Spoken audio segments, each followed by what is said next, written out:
Hi, I'm Timothy Zahn. And I'm Mark Thompson, and today we're going to talk about Timothy's new novel, Thrawn Ascendancy, Lesser Evil, narrated by me and set amidst the sprawling backdrop of the Star Wars universe. I like the jacket, Mark. Can we get a closer look at that thing? Oh, yeah, thank you. Quite impressive. I got my Imperial cog, and I got my code cylinders here. I don't know if you can see those. And I got my Admiral bars on here. Congratulations on your promotion. Thank you.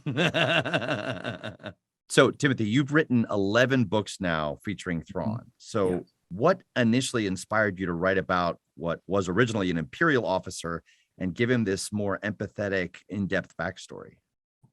Well, the original impetus for Thrawn was to have a character and an antagonist to Luke, Han, and Leia after Return of the Jedi, who was able to lead the troops and the remnant of the Empire through loyalty and respect rather than fear and manipulation. Working backwards from that, I came up with Thrawn as the quintessential tactician, strategist, who could outthink his opponents, no force powers, but run them in circles, which is a terrifying sort of enemy to go up against, because you're never sure what your move that you're planning is going to catch him by surprise, or if he's already 3 moves ahead of that.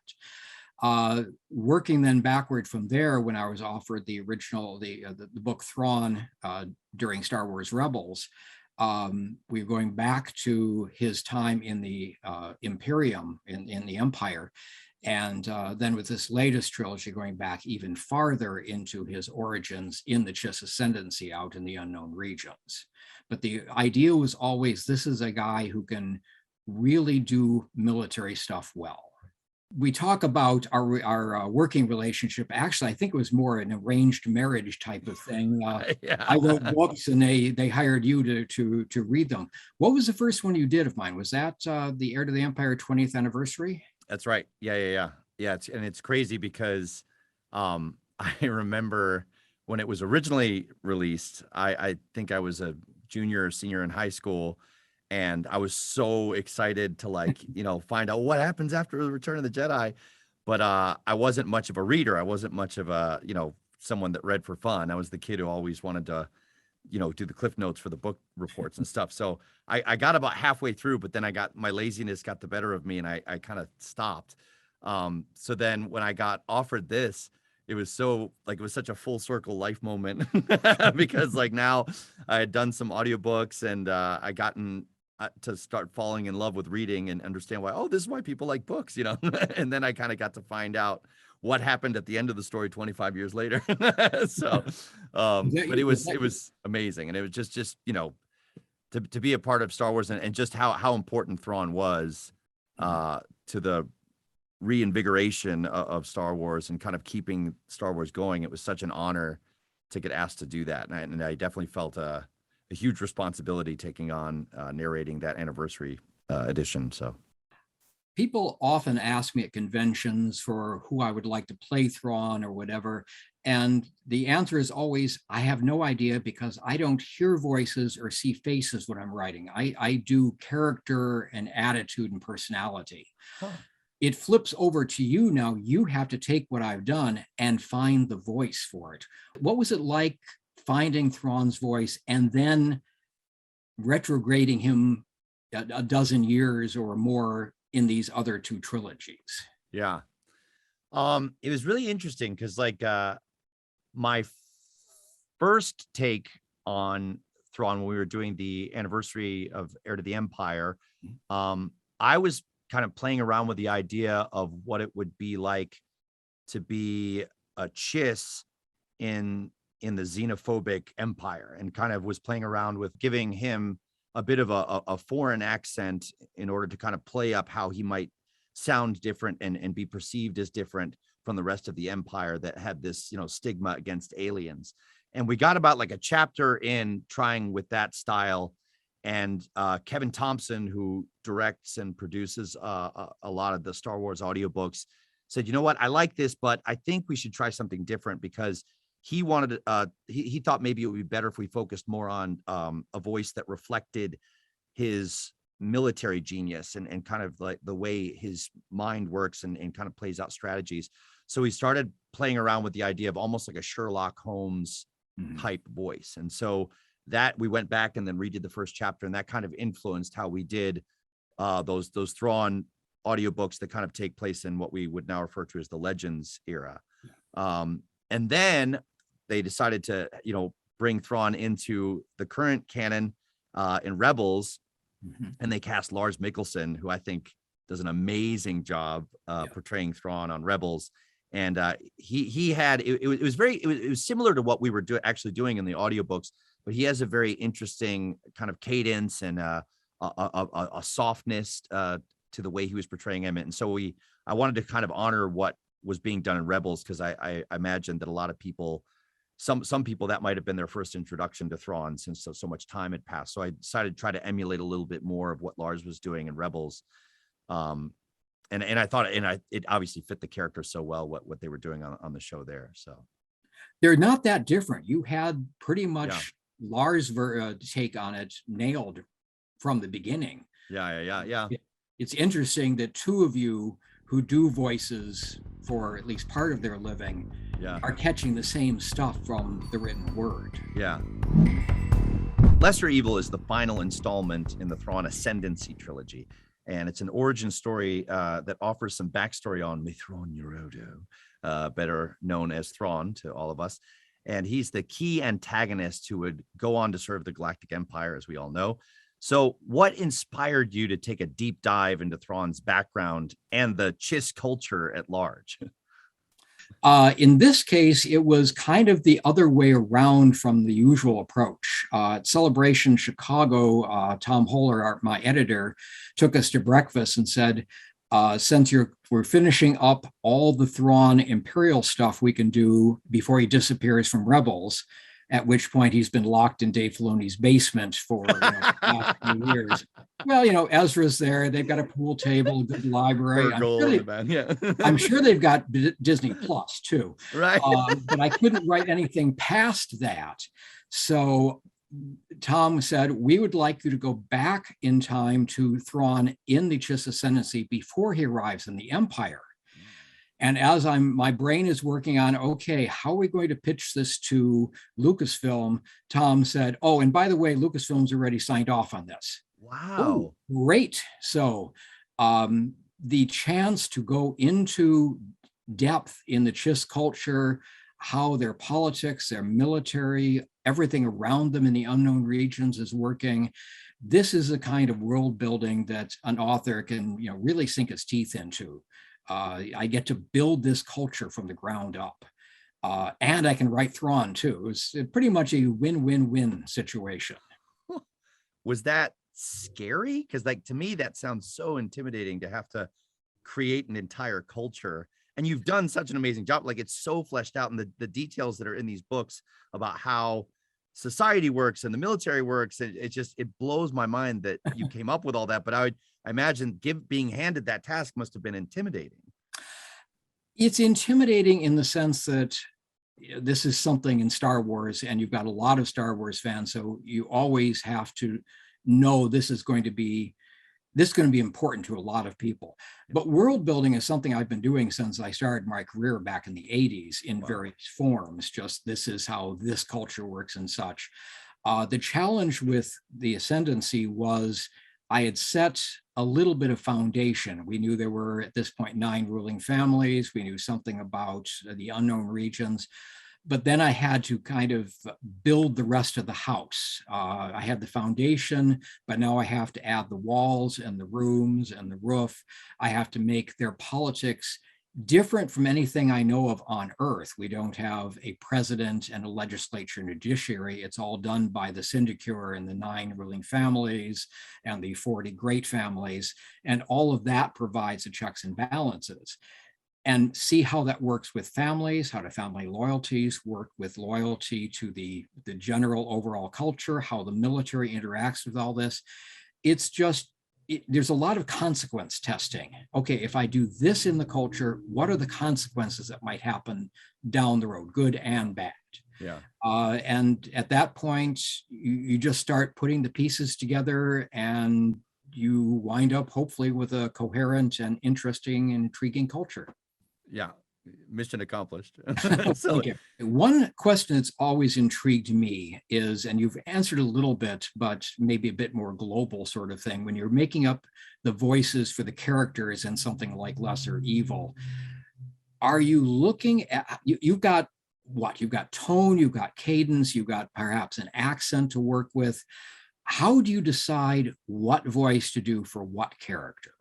80 to 90% of it is based on your words. Like I'm trying to, like when I read the way that that character speaks and kind of the cadence that I hear in my mind when I read their lines of dialogue, when I read what other characters describe that person as and kind of their impressions of them, I try to make note of all of that and then kind of figure out, well, vocally, what would that come out as, or, how would that be expressed? And then just a real practical, the other 10% or 20% is, what scenes is this character going to be in with other characters? Like if this character is going to be in a lot of scenes with this other character, I don't want their voices to be too similar, because then the listener might get lost as to who's speaking, or what's happening. So some of it is super practical in the sense of, like, if Thrawn's going to have a lot of scenes with Eli Vanto, or a lot of scenes with Arlani, or Samacro, I want to make sure that they're distinct enough from each other that you're not confused as to who's speaking or who's talking. But 80 to 90% of it is just, the character itself. Like what voice do I feel is going to suit that character? Like it can be even real basic stuff like male, female, what I started playing with the idea in the Ascendancy books of, like, what houses they were from, and maybe tried to play around a little bit with that. And then, like, for the, some of the alien races, I would, I'd try to, like, if there's like images from comics or book covers, that would sometimes influence how I might, like when I see that image, what might I pick a voice to match that? So I'm trying to juggle all that stuff, I guess. Interesting, you want to vary the voices, because I've been doing the same thing myself with the spelling of the names. You don't want names that look too similar. Yeah. You don't want a Henderson and a Halverson. Yeah. I'm doing visually different and trying to remember, a lot of people are doing these audio nowadays and try to make it verbally different. Wow. You're doing the same thing with the tenor of the voice. Many moments in the Ascendancy trilogy revolve around the ethical implications and consequences of conflict and the role of galactic power. So, what kind of questions and conversations do you hope your books will raise when people read them? Oh, I don't know. I mean, my purpose is to write an entertaining story. If there are deep philosophical things attached to it, that's a bonus. That being said, there's always a question of power, the proper use of it, the improper abuse of power. And you see this every day. The themes that are in books that last are the ones that are universal. The power struggles, how you handle power, how you handle those stronger or weaker than yourself. Those are in the Ascendancy trilogy. They're also all the way back to Victor Hugo and the Iliad and the Odyssey. They're universal human themes. And the purpose of this sort of thing is to get people to think, to think about these questions, see how they feel, to keep an eye on those people who have power and whether it's being abused or not. It's been said the ideal government is a benevolent dictatorship. The problem is most dictatorships don't stay benevolent for very long. Yeah. And it's just, it's something of, be entertained, because that's what I want you to do. Hopefully I've got characters you enjoy reading about and with satisfying character arcs and such, but be aware that they had to deal with the same problems we humans here on Earth have to as well. Yeah. Yeah, it's wild because, like, I've especially in the Ascendancy books, I've been so fascinated with how Thrawn chooses to lead.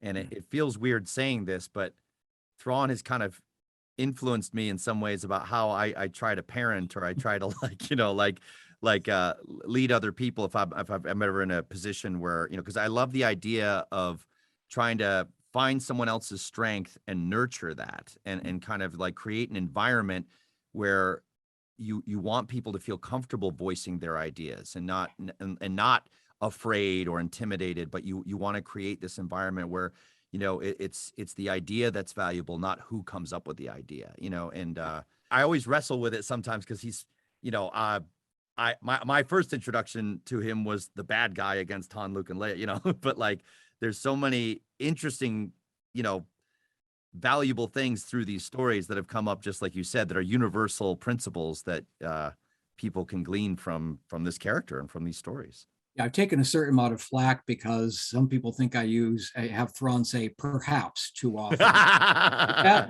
I see that as a shorthand for, you may be right. Let's think about this, explore it, work in the consequences. I'm not saying you're right. I'm not saying you're wrong. This is a very neutral statement. Keep going. I love that. I will never say perhaps the same way again. I had no idea there was that much intentional. Like, that's amazing. That's awesome. But that's exactly what you were saying about encouraging. Yeah. Encouraging, getting people to think, getting people, okay, follow that line of reason. Wow. Does it take you someplace useful or not? Wow. In the Ascendancy trilogy, we have a bunch of different trade languages, and of course, a lot of alien names and aliens all over the place, as well as a whole bunch of different chiss names. How do you go about making up the how you pronounce them? How do you how do you deal with this whole barrage as it comes flying at you? I have mild panic attacks, and I bang my head against the wall, and yeah, I mean, there's you definitely give us a lot of tongue twisters and things I have to like really wrestle with. Let me apologize in advance. If I had known I was going to be doing a whole trilogy on the chiss, I would have come up with a different name format, right? Yeah. so that they didn't, all the chiss names or the myth names didn't start with TH and all that. I tried to make them different, but there's only a limited amount of space. It makes it fun. It's interesting. Okay, I appreciate that you appreciate the challenge. Yeah. It makes it very distinct. Yeah, I mean, I think I gave up a long time ago trying to sound it out, because the way I will pronounce it in my head is invariably going to be different than how Kevin or Lucasfilm will pronounce it. So when I read through it, I usually just kind of skip right over it in my mind, and then I wait for the pronunciation list to come. So, and then I believe what happens is Kevin Thompson will go through and he'll offer up a suggestion of how this should be pronounced, and he'll send it to the story group.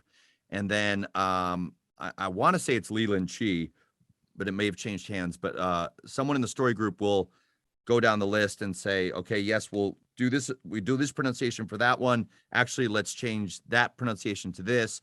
And they give us an approved pronunciation list. And then we go back, and then I have to try to say it. And then like in the booth, there's a lot of stopping and starting. And Kilori of Uwandualan, like it took me about 10 minutes to get the first time I tried to say that one in a sentence with making it make sense. But now I can say it, but it took me forever to get that.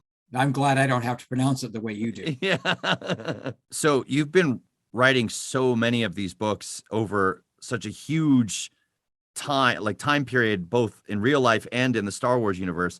How do you keep everything straight? Like, how do you keep straight, the events from this time period to that time period, and, the prequel and the time he's in the Empire? Like, it must be boggling to try to organize all that. How do you keep it all straight in your mind? Well, fortunately, nowadays we do have story group and geniuses like Leland Chi and Pablo Hidalgo and all the rest of them who are able to have this whole massive stuff at their fingertips. It's very freeing, because I know if I make a glitch in timeline or something, they will catch it. Simple example, the original Thrawn book, the original canon, I started with a story adapted a story I'd written some years ago of Thrawn originally being discovered on his exile planet. And I just modified it to bring Eli Vanto into that. Well, I got the manuscript back from Lucasfilm, and it was either Pablo or Matt Martin who had said, "You've got TIE fighters here. Those don't exist yet in the Star Wars universe. Wow. However, you could use this fighter, and TIEs will appear about midway through this book, and you can start adding them in there."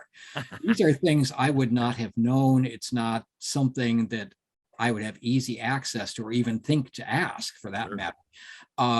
But knowing Story Group's got my back, along with having an extra set of good, knowledgeable, intelligent eyes on the manuscript itself, it's very relaxing. It's freeing. I don't have to worry about this. I know that between Tom Holler, my editor, Jen Heddle, the editor at Lucasfilm, and the Story Group, we've got a whole bunch of people making sure this is going to be as good a book as it can possibly be. The Ascendancy trilogy, I get to cheat somewhat because it is so far off camera of anything Lucasfilm is likely ever to do out there in the unknown regions that I probably can do almost anything I want, as long as Story Group doesn't, dislike something, and it will not impinge on anything else that's currently in the works or likely to be in future works. I could be wrong about that. One never knows. Yeah. But at the moment, the unknown regions are a pretty safe place to write. Yeah. And I've got to ask, you have a particular throat balm, honey and tea or something like that you have to go to? The only thing I use, I have a giant water bottle, and I just I go through maybe 3 or 4 of those a day, and just because it just, and then lots of sleep. I had a teacher that told me once that the best remedy for any vocal stuff is just sleep, and then sometimes hot tea or honey if I have to do Wingalia vo Oxa's voice too much. I have to sometimes have a hot beverage there ready to go. So, well, along with Thrawn and my books, you've done an awful lot of other Star Wars books. You seem to be the go-to guy at the moment for Star Wars, which is got to be very cool. What characters in particular have you enjoyed doing the voices for? Well, I'm a lifelong Star Wars fan, so for me, it's got to be, Han, Luke, Leia. Getting to do any of those characters from those original trilogy of films is a huge honor and a lot of fun, and it's just probably my favorite thing that I get to do. And I love doing Yoda. Yoda's my all-time favorite character. So anytime I get to go, do or do not, there is no try. I'm like, woo, so it's a big deal for me. Obviously, there was a big name drop in Mandalorian. Where is Grand Admiral Thrawn? We know you can't tell us anything, but how did it feel to watch that and know that, we're most likely going to get to see him, we hope, in live action? And is there, do you know anything? You probably can't say anything, but do you, I don't know what. Well, first of all, I don't know anything. I'm Okay. completely out of all loops involving Thrawn or anything other than books I might be writing. That said, I don't think you drop a name like Thrawn's and don't follow through on it. So I'm fully expecting he will show up probably in the Ahsoka series, though if following the pattern Dave Filoni has done so far, I could see him showing up as a guest on one episode of Mandalorian, just as Ahsoka did, as an introduction to the character before spinning off into their own series. It just, for people who don't know Thrawn, who didn't know Ahsoka, now they've had their intro. Yeah. But what this is going to look like, where it's happening down the line, I just know that I will be right there watching it, and hopefully writing more books about it. See above where I said getting paid to do this stuff. Yeah. Are you able to enjoy that, or is there a part of you that watches when he was on Rebels, or if you see him on future episodes where you're like, oh, I wish I could have done that, or or is there a part of you that wants to control it, or are you happy to see other people take the reins? Or I'd always like to control it. So far nobody's letting me. The big fear for me is not whether they'll get the actor who can do it, because I think any actor who can capture his personality can do it. The question is, will they write properly for him? Will they write him to be the character I created, the tactician, the strategist, the nurturer of people who want to learn? Dave Filoni did a great job in Rebels. He understood Thrawn. He got a team of writers who understood Thrawn. And it's always a little nerve-wracking. It's like watching your kid go off to school for the first time without you. But I trust Dave to know what he's doing. And which isn't to say I wouldn't love to be involved. If you're listening, Dave, call me. Everyone, thank you for watching, and you can listen to Thrawn Ascendancy, Lesser Evil on Audible. May the Force be with you. Yes, thanks, Timothy. It's always an honor to say your words. Thank you, everyone who listened today, and may the Force be with you.